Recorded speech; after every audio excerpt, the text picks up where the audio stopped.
Hello, my name is Donnie Hayes. I teach the EMT 1250 program. Tonight I have Rose and Allison with us. We're going to insert a combi tube to help protect this unresponsive patient's airway.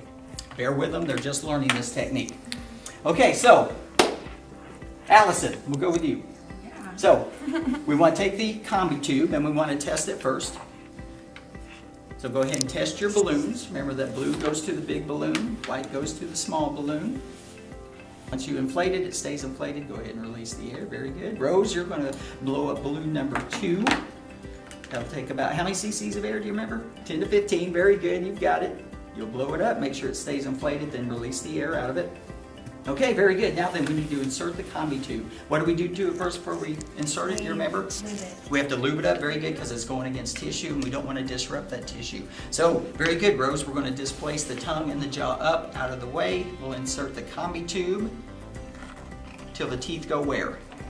Right here. Very good. The teeth would be at the bite mark. And then we do what? We blow up our balloons. Very good. Let's go ahead and blow those up. Remember that we looked at this aspect of the tubing to ensure that the balloon blows up and it stays inflated. Now we have to test it, right?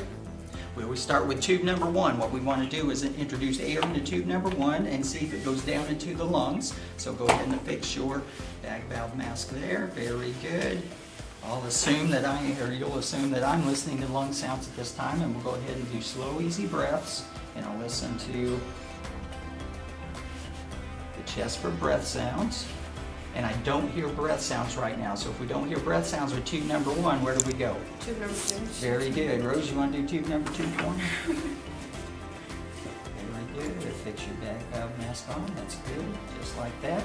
Now let's listen. Squeeze slowly. We'll listen to lung sounds. And if tube number 1 didn't go into the esophagus, then tube number 2 went into the trachea at this time. And so I should be hearing lung sounds, and we should be seeing what happen also to the chest. The chest should rise. Chest should rise and fall. Very good. So if we're getting chest rise and fall and we're hearing lung sounds, then we're good to go. We would secure the tube in place so that way it doesn't move on us. And then we would transport our patient at that time and take care of whatever else needs to be done. Now, if we have to remove this, what do we need to have ready just in case we have to remove this device, in case the patient starts to come to? Very good. We have to have suction, right? So we'll take off the bag valve mask. We'll always rotate our patient to the side, making sure we're securing head, neck, and spine if they're not secured onto a backboard.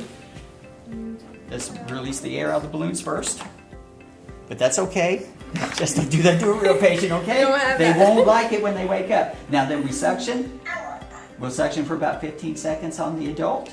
Very good. And then we'll roll them back over, and then we'll secure the airway with a different method.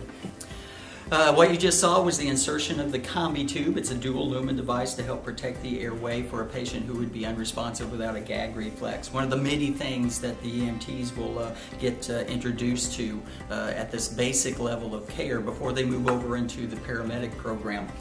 Some other things they'll do, they'll get hands-on with the mannequin as far as assessments, making sure to check the entire body, looking for things that that they need to see or need to find, especially for an unresponsive patient. They'll be splinting limbs. They'll be putting on traction devices, placing patients on a backboard, moving them on the cot from bed to cot to ambulance. Just one of the many things that they'll do in that one semester of time that we're together.